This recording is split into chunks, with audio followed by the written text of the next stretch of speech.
Acá en un nuevo podcast junto a Matías Espinosa, socio del Grupo Defensa del Área Laboral. Bienvenido, Matías, ¿cómo estás? Hola, Carmen Gloria, muchas gracias por la invitación. ¿Tú cómo estás? Un honor, bien, ansiosa por conversar contigo temas que yo sinceramente desconozco bastante el área laboral y creo que todos necesitamos alguna vez conocer materias sobre esta área tan poco conocida del derecho. Hoy vamos a hablar del despido por necesidades de la empresa. Así es, pues un tema muy importante el despido por necesidad de la empresa, entendiendo también que es la causal más utilizada por los empleadores para terminar las relaciones laborales, para despedir trabajadores. Es súper común, sin embargo, no se entiende mucho cuál es el concepto. ¿Hay algún concepto que defina qué es despedir por necesidad de la empresa? Efectivamente, no es un tema muy conocido la definición propiamente tal de necesidad de la empresa. Y el gran problema es que la ley tampoco nos ayuda, porque la ley no define qué es la necesidad de la empresa. De ahí también la confusión de muchos trabajadores y de la gente en general. La ley lo que hace es darnos ejemplos, por ejemplo, los cambios en la condición del mercado, la baja de la productividad, la modernización de la empresa. Esos son ejemplos de qué podría ser necesidad de la empresa. O sea, uno podría definir entonces que es algún cambio radical o importante en la empresa que hace, aunque valga la redundancia, necesario la desvinculación de algún trabajador. Ese es el tema clave, que sea necesaria la desvinculación de un trabajador.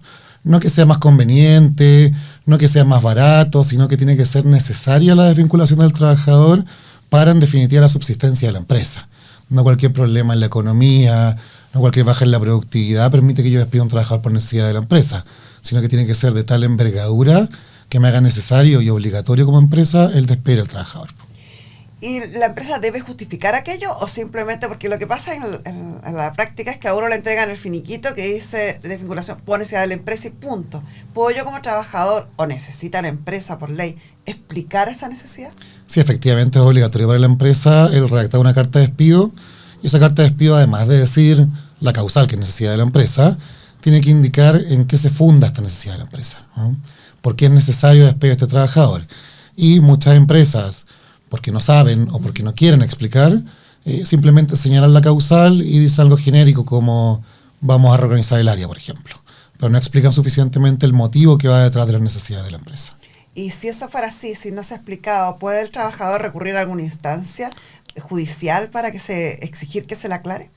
Sí, claro, el trabajador siempre va a tener derecho a no estar de acuerdo con la causal que le está invocando el empleador, sea cual sea la causal, ¿eh? Pero en este caso en particular con necesidad de la empresa, el trabajador puede decidir demandar al empleador por despido injustificado y en definitiva este empleador tiene que probar en juicio que existe la necesidad de la empresa. Y esto contrastarlo con los hechos que están descritos en la carta de despido. O sea, si la carta de despido dice que las ventas bajaron o que las ventas bajaron en un 50% respecto al semestre anterior, va a tener que probar en juicio que son ciertos los dichos de la carta y solamente justificar la necesidad en lo que está indicado en esta carta. ¿Y si no logra justificar esa necesidad? Ahí viene el problema para el empleador y porque hay que ser cuidadoso cuando aplican mal una causal de despido, ¿eh? Y tener cuidado también en ocultar la real razón del despido a través de la causal de necesidad de la empresa. Porque, en definitiva, si es que el empleador no comprueba la causal, se va a entender que el despido es injustificado y se va a aplicar un recargo sobre los años de servicio. Que en este caso, con esta causal, es de un 30% más sobre los años de servicio. Ya, o sea, me indemnizan. No es que vayan a obligar al empleador a que me reincorpore. ¿O podría ser la situación? No, el reintegro es muy, muy excepcional en nuestra legislación. Además, no tiene mucho sentido volver a un lugar donde no te quieren. Ese es el tema, que ya se produce en quiebre en la relación y para nadie sería cómodo que me obliguen como trabajador a volver a un lugar donde yo ya sé que no me quieren. Claro. Que van a buscar otra causal para echarme. Claro. Eso me parece súper interesante, porque yo creo, no sé si siempre ha sido así, pero creo que antes el trabajador se cuestionaba mucho menos cuando era por necesidad de la empresa. Era como uno leía el papel y decía, oye, ¿a quién lo voy a reclamar si la empresa decidió echarme? Claro, o sea, cuando había cualquier pequeño cambio en la economía, cuando tuvimos la crisis de... muchos trabajadores dijeron... Estos despidos masivos que se producen. Claro, y decían, bueno, la empresa tiene razón, hay problemas en la economía, han bajado las ventas, pero muchas veces no veían la carta. La carta explica realmente cuál es la necesidad de la empresa para desvincularme, ¿es tan cierto lo que están mencionando? ¿O realmente existía la imperiosa necesidad de desvincularme? Si la respuesta es no a cualquiera de las anteriores o ante cualquier duda, el trabajador puede demandar por necesidad de la empresa. Hemos visto aspectos más bien de índole económico. Me bajaron las ventas, tengo alguna crisis, voy a hacer algún cambio. ¿Solo tienen que ver con aspectos económicos o puede tener que ver con otros? Por ejemplo, Me imagino, yo antes vendía computadores y ahora voy a vender televisores. Y necesito gente que no sea experta en computadores, necesito gente que sea experta en televisores. Que no sería una razón económica, sino que una razón, un cambio de giro, por decirlo de alguna manera. Claro. ¿Puede ser también? Lo que pasa es que como la ley no define bien necesidades de la empresa, han sido los jueces, y en especial los ministros de Corte, de Apelaciones y de la Corte Suprema, los que nos han dicho más o menos cómo debe entenderse la necesidad de la empresa. Y claro, hay hartos fallos que nos dicen que tiene que estar vinculado a una necesidad económica. Más a que sea una propia decisión del empleador de, por ejemplo, cambiar el giro, de pasar de vender un producto a otro, o de un producto o servicio, por ejemplo. Claro. Más que una decisión propia, tiene que ser externa de la voluntad del empleador.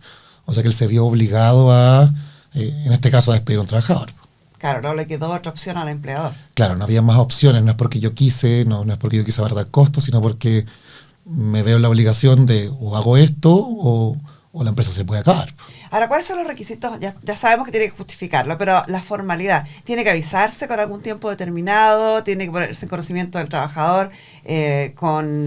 ¿Puede ser inmediatamente? ¿Puedo reemplazar esa anticipación de aviso con un monto a pagar también, como en los otros casos? Claro, o sea, la exigencia es que el empleador tiene que redactar una carta de despido explicando la causa y los hechos en que se funda. Y teóricamente yo tengo que avisarle con 30 días de anticipación al trabajador. Teóricamente. Teóricamente, porque si no lo hago, ¿qué pasa? Tengo que pagarle los 30 días, el mes de aviso, que también le llaman. Y los pasos a seguir del trabajador si no está de acuerdo con esto. ¿Inmediatamente le hace presente al empleador su molestia o va directo a la inspección del trabajo o va directo a los tribunales? Lo que pasa es que, claro, manifestar la molestia tiene poca utilidad práctica porque es muy raro que un empleador le diga, bueno, ya sabe que tiene razón, vamos a pagarle un 30% más. En definitiva, lo que tiene que hacer el trabajador primero es buscar asesoría, porque cuando uno recibe la carta de despido no hay gran problema, puede firmarla y solamente está confirmando que la recibió, nada más. Pero al momento de la firma del finiquito hay que tener cuidado, porque si uno lo firma... Hay que distinguir entonces entre la carta que te envían y el finiquito. La carta la puedo firmar, recepcionada. Sí, da lo mismo, mientras la fecha esté correcta, yo la firmo y solamente confirmo que la recibí. Pero importante lo que estás diciendo, la fecha, porque te pueden poner que fue hace 30 días antes y se ahorran el... ¿Qué ha pasado? Ha pasado, se ha visto que trabajadores le dicen, no sé, pues, le estoy avisando con 30 días de anticipación y en verdad no es así, porque claro, es ayer.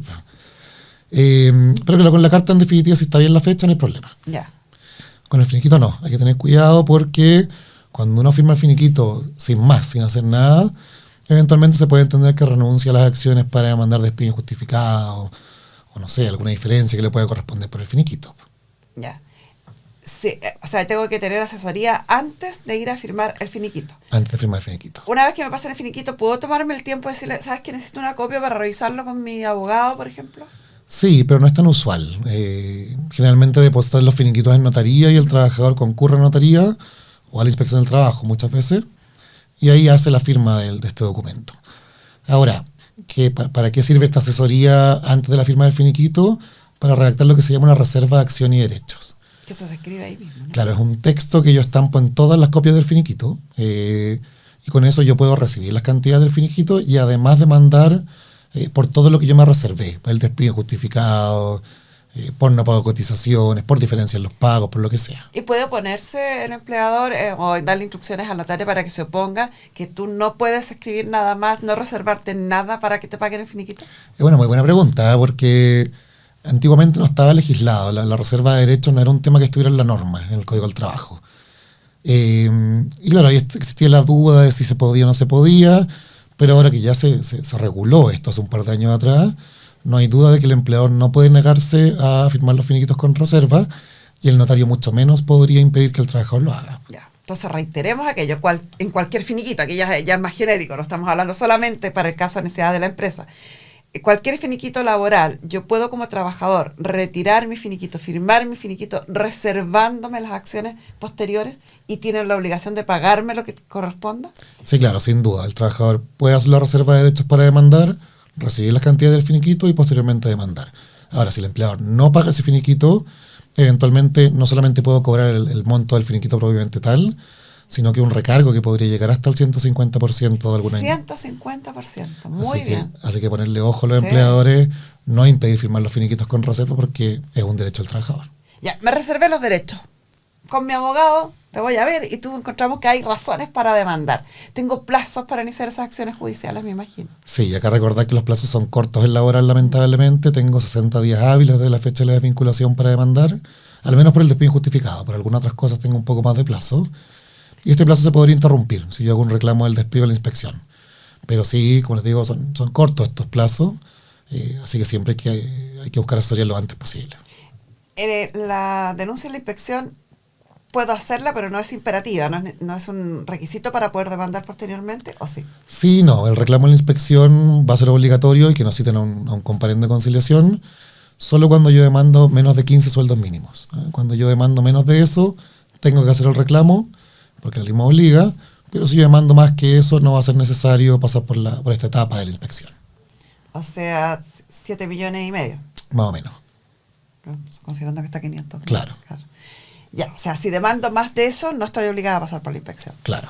Puedo ir directamente a los tribunales. ¿Y un juicio laboral de cuánto tiempo podemos estar hablando en este caso, en el caso del despido por necesidades de la empresa? Es variable, va a depender de varias circunstancias, como el tribunal donde se va a ventilar esta causa, pero en promedio, por lo que estamos viendo, entre 3 y 5 meses el promedio. Puede durar más, puede durar menos, pero en promedio es esa cantidad. Perfecto. Bueno, entonces hagamos un repaso. El despido de necesidades de la empresa tiene que ver netamente con una situación que hace necesario para la empresa, valga la redundancia, desvincular a algún trabajador. Y esa necesidad no basta con que yo simplemente la exprese, sino que además tiene que estar bien fundamentada desde la comunicación que se le hace al propio trabajador y con mayor razón si el trabajador reclama frente a los tribunales. ¿Voy bien, profesor? Tal cual. Ya. Y esto debe entregarse o con 30 días de anticipación o compensar esos 30 días con un pago al trabajador. Que en definitiva es un sueldo más. O un sueldo más. Se va a entregar la carta, no hay ningún problema en que yo la recepcione con mi firma.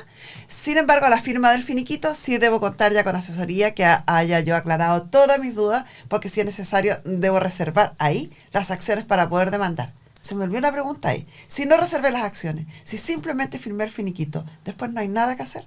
Por regla general no. Hay algunas acciones que puedo ejercer, como por ejemplo cuando no están pagadas las cotizaciones al momento del despido, pero por el despido injustificado, por regla general, no voy a poder demandar. Aunque, por ejemplo, a mí me reemplacen al día siguiente de mi despido, que es una situación común, lamentablemente, si es que yo firme el finiquito sin reserva, es muy poco probable que yo pueda demandar. Ya, o sea, es importantísimo entonces ese punto. Importantísimo. Y después, como plazo final, el 90 días es el plazo que tengo desde la desvinculación hasta que yo interpongo la acción judicial en el tribunal. 90 es el tope. Si es que yo máximo reclamo en la inspección, pero por regla general son 60 días hábiles. Ya, así que entonces guardarse el 60 mejor. 60 son cortísimos, así que hay que moverse rápido. ¿Algo que se nos haya quedado en el despido por necesidades de la empresa? Bueno, recordar que el trabajador siempre tiene el derecho a estar en desacuerdo con la causal que está invocando el empleador. No tiene por qué quedarse con lo que dice la carta ni con lo que le están diciendo al momento de despedirlo, sino que en un juicio siempre el empleador va a tener que probar la existencia de la necesidad. Y es muy difícil muchas veces que lo acrediten, más aún cuando yo sé que me están desvinculando por un motivo que no es realmente la necesidad, sino que puede ser, por ejemplo, algún problema personal. Perfecto. Muchas gracias, Matías Espinosa, socio de Grupo Defensa en el área laboral, porque nos ayudas a derrumbar mitos y a tomar conocimiento sobre la materia laboral, que es tan importante y que tan poco sabemos. Muchas gracias a ti por la invitación. A ti.